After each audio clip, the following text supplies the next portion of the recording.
Masquera say Zimbabwe, welcome to our channel Zim Confessions and Deep Secrets. Kana kariki kutanka kukuya panino channel. Please don't forget to subscribe. Unajungwa garoga subscribe, but don't forget to comment and share this video. Nasi Zimbabwe tawigira yenye Abuditswa ni Debin men huyo arunzi akapiwa moswa ni Zimbabwean authorities achinzi akasenda a bomb threat muri Zimbabwe ku Victoria Falls nyakanetsa mawikisi apfuurayo muri Zimbabwe. This guy adzokera ku South Africa kumba kwake ku emanzini mtoti after he was deported. The one uyanonzi Q1 Red Governor amakore 25 akasungwa mso 1 March Robert Mugabe International Airport muri Zimbabwe. Mushure mekunge airport scanner yakadetecta 5 ma bullets mbag make muri Zimbabwe. Murume uyu ataura nyaya yake mushure munge adzokera ku South Africa achitaura ne Post akataura achiti akaspenda 6 days ari mujeri ku Zimbabwe. Akataura achiti anga achangobva kutanga kushandira a company iri mu Zimbabwe as a general manager muri Zimbabwe muna July 2023. This was his first trip kupinda mu Zimbabwe nebasa muri Zimbabwe. Finzana kuziziva kuti anga asiya ma bullets mu bag rake muri Zimbabwe. Abuda akataura achiti this was my first time in an aeroplane. I was meant to spend a week in Zimbabwe for business. I did not realize that the suitcase I was carrying had bullets in one of the compartments. At the airport in South Africa, they did not detect the bullet, so it came as a surprise to me when scanners picked up the bullets at the airport in Zimbabwe.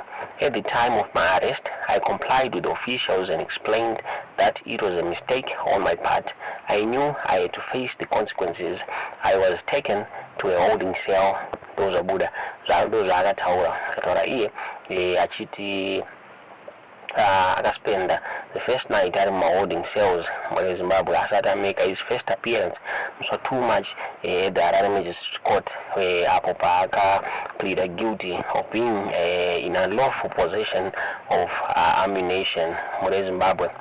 Pakasungwa he did not know kuti Zimbabwean authorities angamulinka with a John Doe uyo akasenda an email of a bomb or firearm alert mso 1 March which had exposed a plan yekuataka Zimbabwe's airport and vazafosa kuti paitwe temporary closures of the Victoria Falls International Airport. Abuda achita I spent the weekend in prison waiting to appear in court on Monday for sentencing.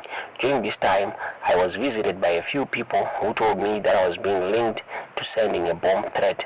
I was shocked as this was never mentioned to me in court and I did not understand what was going on.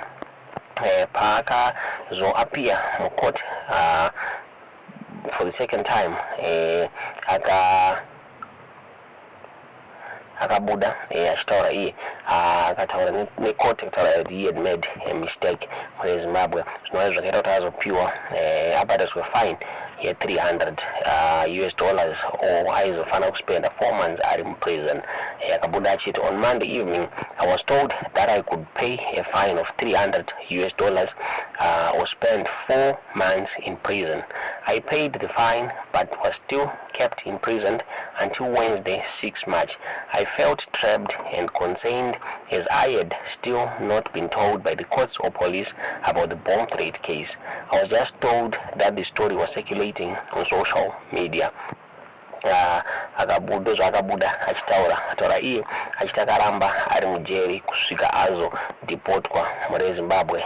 Akataura achidi he was never confronted or questioned about the bomb threat even released from Mujeri muri Zimbabwe. Kunyange zvazo pane ma threats akabuda pa social media achiti ma Zimbabwean authorities akamulinka ne this bomb threat case muri Zimbabwe.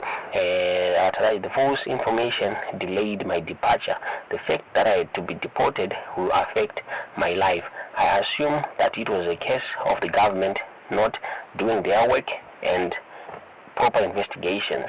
There was no link to me, but the authorities used me as a scapegoat to make themselves look good.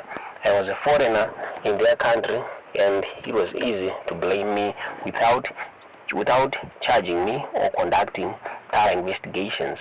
They could not prove that there was a link between me and the email sender, John Doe Ndozabuda.